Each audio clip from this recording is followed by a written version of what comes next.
បាទនេះជារបស់មួយដែលកម្រទៀតហើយពុកម៉ែបងប្អូនក្រោយពីខ្ញុំសាងហើយខ្ញុំឃើញថាសាច់បាទលឿងខ្ចីបាទស្រស់ស្អាតណាស់ហើយតម្រង់ទ្រង់ទ្រាយបាទយើងមើលទៅឃើញរាងដូច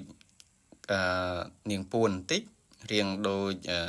នប់បន្តិចបាទប្លែកណាស់ពុកម៉ែបងប្អូនកម្រជួបដែរបាទហើយយើងមើលទៅគួរឲ្យចាប់អារម្មណ៍នោះគឺចាប់អារម្មណ៍ថងថាមានថ្នាំងមានភ្នែកមានខ្សែបាទត្រឹមត្រូវជាលក្ខណៈឫស្សីយ៉ាងពិតប្រាកដអត់មានការកែច្នៃឬក៏បាទជាឧបដឹកដោយមនុស្សធ្វើទេបាទព្រោះខ្ញុំពេលធ្វើហ្នឹងខ្ញុំចាប់អារម្មណ៍ទៅលើចុង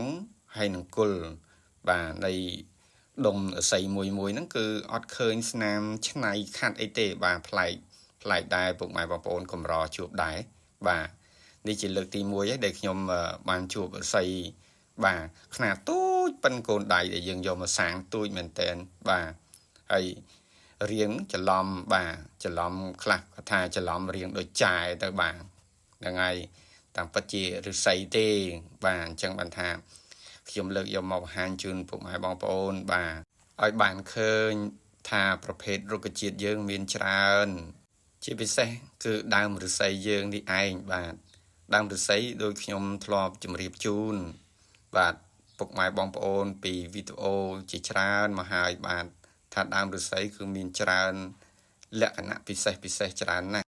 គ្រាន់តែដើមឫស្សីមួយដើមហ្នឹងបាទមានតាំងពីកណ្ដាញឫស្សីបាទពុកមាត់ឫស្សី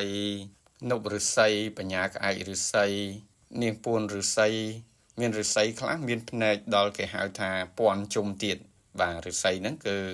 ប្រភេទស្នែបាទមានភ្នែកជុំវិញថ្នាំងឫស្សីហ្នឹងតែម្ដងហើយច្រើនណាស់បាទអញ្ចឹងប្លែកណាស់សម្រាប់ដើមឫស្សីបាទហើយសម្រាប់ដើមឫស្សីដែលយើងកសាងឲ្យត្រូវតាមសំណុំហ្នឹងភាគច្រើនគឺយើងសាងជាតួអង្គព្រះបាទតួអង្គព្រះតួអង្គព្រះអង្គសីវលីនឹងត្រូវសំណុំទៀតនោះគឺរូបលោកតាអេសីតែម្ដងបាទអញ្ចឹងយើងសរុបជារួមមកយើងឃើញថាឲ្យតែរបស់ដែលកើតឡើងពីដើមឫស្សីដោយជារបស់ប្លែកបាទជារបស់មួយដែលកម្រគឺយើងយកមកកសាងជាតួអង្គដោយខ្ញុំបានជម្រាបអញ្ចឹងគឺមានប្រសិទ្ធភាពខ្លាំងណាស់បាទអញ្ចឹងជាទីបញ្ចប់នេះដែរខ្ញុំក៏សូមថ្លែងអំណរគុណដល់បងប្រុសដែលតែងតែគាំទ្រនៅស្នាដៃជាងចម្លាក់ប្រម៉ែធរណីនិងសូមអរគុណដល់ពុកម៉ែបងប្អូនទាំងអស់គ្នាដែលចូលរួមទស្សនា